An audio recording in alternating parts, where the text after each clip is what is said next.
This is what it means to become a folk devil. When all is said and done, folk devils are just a symptom of a volatile environment. Okay, so this is something that I really, really want to hammer home, is that folk devils cannot emerge unless the environment that creates them first happens. So here's the thing. The reason why I've gone with the pinned comment that I have on my video, even though it's not the most liked comment, is I feel like it is a very important thing to remember that the enemy here are not the other livers, no matter how dislikable, no matter how much they seem to bootlick Niji. It's not them that is the problem. It is the environment that is the problem. And we cannot allow for an environment that folk devils can emerge from to happen outside of Niji as well. Because, and I tried to get this across in my reply, but it's, again, I want to just reiterate this in a better way now that I've had more time to think about it. The problem with creating an environment where folk devils might emerge is that once that environment is created, you lose all control over being able to select who gets turned into a folk devil. It's creating an environment that will give birth to folk devils is a bit like telling a group of people to stand outside during a thunderstorm. Sure, you can instruct one of them to hold up a long metal pole, but that doesn't mean that they are going to be the first one who's hit by said lightning. And if they are hit, it doesn't guarantee that they will be the last one to be hit. So the most important thing is to guarantee that this kind of environment never gets created in the first place. And I say this is especially relevant to this situation because, like I said before, not all of the Ex-Soleil members, in my opinion, are equally liable for the suffering that Zion went through in terms of her public image. There are some that contributed to it more than others, and there are some that I would argue didn't really contribute to it at all, like Doppio. And the problem is, if we do end up creating an environment where folk devils can be made out of people like Kotoka, like Hex, then we will have created an environment that is just as likely to strike down Doppio, to strike down Ver, to strike down Moloko as well. Because, again, the thing that I can't reiterate enough is that once you make these environments, you lose all control over them. Even with mainstream media, they have no control over how the public responds to them attempting to provoke a moral panic over an extended period of time. And even when they're in the middle of creating that moral panic, there is always a chance that it could backfire on them at any time. So, yeah, TLDR, don't create environments that would create folk devils or moral panics. It's not worth it. You can try to view it as a tactic, you can try to use it as a tactic, but the cost is not worth the reward. So, the next thing I want to get to is just expanding on the idea of folk devils a little bit. So, naturally, when I'm making these videos, right, I have to cut down quite a bit of content for the sake of brevity, for the sake of making it concise, so that it's an easily digestible video. What that also means is that I don't really emphasize having citations or anything, but these are two papers that that I have linked underneath in the video description that I really do recommend you read. Because if you take away anything from this, I want you to understand how folk devils and moral panics work a little bit better. So again, you can see when it's being used in real life and you can protect yourself from being manipulated as a result of that. So the first paper is Deviance and Moral Panics. This is basically talking more about how the process of how folk devils are created. And the second one is called Considering the Agency of Folk Devils. And the reason why I recommend these two papers in particular alongside one another. So again, first off, the list that you see at the bottom of the description in every video is considerably smaller than the list of the papers I go through. It's just a summarized version. And this is like a summary of a summary, if you will. So the reason why I recommend these two together is because this explains how folk devils are made, and this explains the importance of not viewing folk devils as just objects, and understanding how complex and unpredictable a moral panic or an environment where folk devils can be created can actually be. Okay, so with the first one, deviation amplification is the process of creating a folk devil. And this is so again, when I'm explaining what creates a folk devil, I have to cut down on what is said in the paper or papers. So deviation amplification is essentially a process of initially isolating someone and then watching them respond to being isolated in a negative way, and then using their negative behavior as a reason to further isolate them. So, this was the original version of meme them until they cry, then make memes about them crying. Media organizations were doing this long before the internet ever existed. And with the actual process of deviation amplification, in the video, I summarized the process of making Folk Devils into like a 4-step process, but it's really condensed down from a 6-step process. So first, you have the emergence of a threat. Then that threat is presented in mainstream media or other sources of media as it is stereotyped by those mass media orgs or other media sources as a threat. Then moral boundaries are set up. This is the very important step here, where not only is a threat made out to be obvious and in the public, we then need to set moral boundaries. We need to explain, why is this so bad? What morality does this offend? Right? This is why whenever V-tweeters do call-outs on other creators, like for example the Bowberry thing, this is why it was never enough to just say, I don't like the fact that you are using this toggle on your model. I am personally offended. You are threatening me. This is why they always need to make it up as a bigger issue that applies to more people than just them. This is the setting up of the moral boundaries. It's not that you offend me. It's that you are setting out to target all people with PCOS, right? Blowing up the scale of a threat to really hammer home why it is one. Then you have socially accredited experts in quotation marks, arrive to give their diagnosis, basically when everyone comes in from the side with steel chairs trying to say, oh, this is why it's bad, this is why you're evil, this is why you should be cancelled, etc., etc. And then finally you have the copium.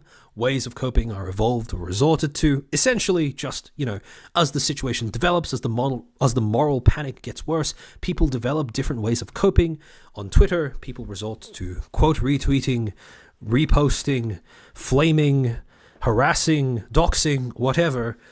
In real life, for example, when the toilet paper thing was going down, people resorted to just buying out more toilet paper. In both of these examples, the situation got worse as a result of, the ways of coping, but that's taken for granted. Yeah, Brandon Bicknell, that if you failed in some metric and are on watch, that's exactly what it is. Cry bullying. Yep. That is exactly what this is. And then number 6, the problem is resolved because it either is completely obscured because it's become completely irrelevant, or in the situations where it's really, really bad, and this is what we saw with Zion, the problem is made, this doesn't just happen once. This happens in cycles where the problem in quotation marks, is repeatedly made more and more visible, exposed to more and more criticism, harassment, condemnation, whatever, until finally they fall off. They are destroyed completely to ever emerge publicly again, and that's that. Thankfully, this didn't actually happen with Zion, because, Sayu's still alive and kicking, even though Niji has done its best to do otherwise. But you did see how this became a thing, because the harassment didn't end the day that they posted the notification, the notice that she was being terminated. It's still going on, albeit to a lesser extent. So I hope that this gives you a better understanding of exactly how moral panics happen. And again, this was the lightning metaphor that I used earlier, right? Okay, because I really want to hammer home the idea that Folk Devils have zero correlation to how you are as a person or what you're like as a person, I'm going to compare 2 different examples of Folk Devils in media. One that basically had their career temporarily killed as a result of being turned into a Folk Devil, and the other that had their career go to the moon because of being turned into a Folk Devil, right? And again, you might the knee-jerk reaction to this comparison might just be to instantly write it off, snort, and go, Lamau, imagine. But, again, hear me out, this is important. Something that you'll notice if I want you to cast your minds back to when Andrew Tate first started blowing up, his brand was, your life as a man sucks, and I can help you with that, right?